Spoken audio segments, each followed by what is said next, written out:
आचार्य अंकुर आर्य, अगर ये ऐसे कुछ आधा 1% है भी तो संवैधानिक चुनौती दी जा सकती है ना उनको, कानूनी चुनौती दी जा सकती है, कानून अपना काम करेगा। लेकिन हम लोग ये भी चाहते हैं कि जानते हैं कि हर इलाके, हर शहर में एक ऐसा इलाका होता है जहां कानून की चलती है, शायद वो इलाका है, यहां पर फतवे चलते हैं और ये एक नहीं होगा, पता नहीं कितने हो गए। ये तो हमारे तक आ गई एक रिपोर्ट। आचार्य अंकुर आर्य जी।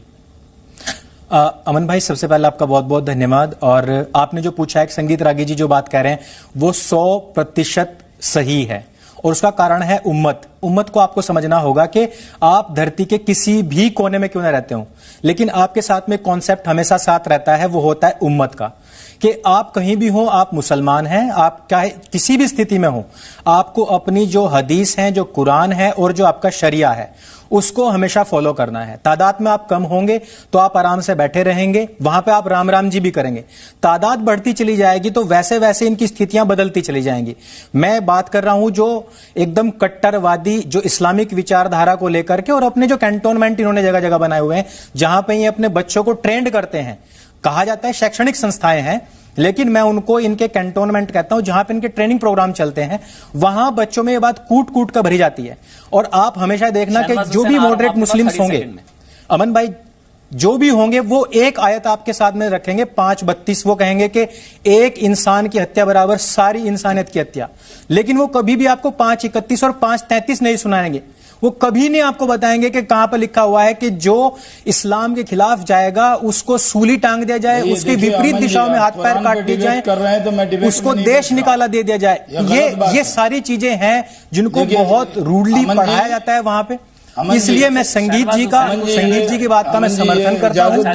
बिल्कुल सही कह रहे हैं शाहनवाज हुसैन, कहिए आप। नहीं जी अमन जी, मैं मुसलमान हूं, बीजेपी का प्रवक्ता हूं, मैं कुरान और हदीस को मानता हूं, और मुझे चाहे वो एपीजे अब्दुल कलाम हो या वीर अब्दुल हमीद हो या तारिक फतेह हो या मैं हूं, हम डिबेट करने कुरान पे नहीं बैठे। अगर आप कुरान के खिलाफ कोई बात कहलवाना चाहते हैं तो मैं डिबेट छोड़ सकता हूं। ये हमारी मैं ये कहना चाहता हूं, ये खिलाफ नहीं है, ये खिलाफ नहीं है, ये पॉइंट है, इस पर आपको बात करनी चाहिए, सबको बात करनी चाहिए। नहीं, ऐसे नहीं बात है। नहीं, ये इस तरह की मैं एक बात जो कुरान में, मैं मुसलमान हूं, मैं बीजेपी में काम करता हूं, मुझे तो कहीं पर भी ये ट्रेनिंग नहीं दी गई है। मुझे तो कुरान में मैंने ये पढ़ा है, लकुम दीनुकुम वलिय दीन, तुम्हारा दीन तुम्हारे लिए, मेरा दीन मेरे लिए। मैंने सभी के लिए बात नहीं कही है, मैंने कहा है कि जो इस तरीके की, देखिए आप तो शहनवाज जी, मैं सभी ने आपसे एक बात आपने यहाँ फतवे का विरोध किया है, आपने फतवे का विरोध किया खिलाफ। मैं बीजेपी में भी काम करता हूं, लेकिन मैं कुरान शरीफ के खिलाफ कोई बोले इस तरह की बात के लिए, डिबेट के लिए मैं उपलब्ध नहीं। शाहनवाज हुसैन, आपको मुझे हटाना है तो हटा दीजिए। शाहनवाज, ये फतवों के खिलाफ था, मैं कुरान शरीफ के खिलाफ, आप भी फतवे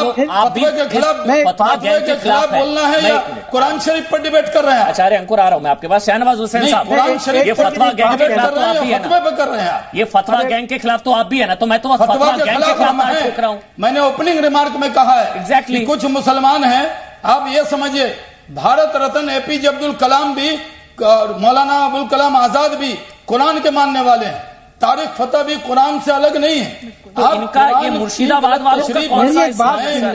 ये मुर्शिदाबाद वाले कौन से धर्म को मानते हैं जो ये फतवा दे?